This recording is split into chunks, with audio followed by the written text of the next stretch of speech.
Jean-Luc Mélenchon a comparé ce dimanche 13 avril le nouvel effort budgétaire demandé par le gouvernement pour le budget 2026, à la crise de la dette grecque des années 2010.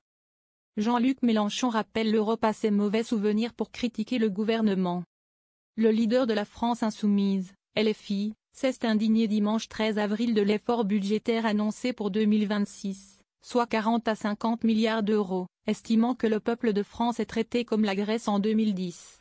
La figure de la gauche radicale fait référence dans son message à la crise grecque qui avait provoqué une crise de toute la zone euro et obligé la Grèce à une cure d'austérité d'une rare sévérité. La Macronie vous présente sa facture, 40 à 50 milliards d'euros, à retirer du budget.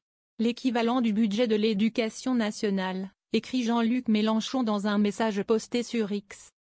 40 à 50 milliards d'euros d'économies. La porte-parole du gouvernement, Sophie Primas, venait d'annoncer que la France devrait réaliser 40 à 50 milliards d'euros d'économies pour boucler son budget 2026. Tandis que le ministre des Finances, Éric Lombard, confirmait qu'il faudrait 40 milliards d'euros pour atteindre l'objectif de déficit public de 4,6% du PIB l'année prochaine. Ces chiffres doivent encore être formalisés lors d'une conférence gouvernementale sur les finances publiques qui aura lieu mardi prochain, sous la présidence du Premier ministre français Bayrou.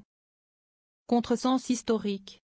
Ceux qui ont refusé de voter la censure sont eux aussi responsables de cette guerre sociale. Le 1er mai, on se mobilise pour la dignité, a ajouté Jean-Luc Mélenchon, à l'adresse des socialistes qui avaient refusé de voter la censure du gouvernement sur le projet de budget 2025 et ainsi permis à François Bayrou de se maintenir. Le président insoumis de la Commission des finances de l'Assemblée nationale, Éric Coquerel, a lui aussi fustigé sur X un contresens historique de la part du gouvernement qui va encore affaiblir l'activité économique. La demande est donc la consommation populaire.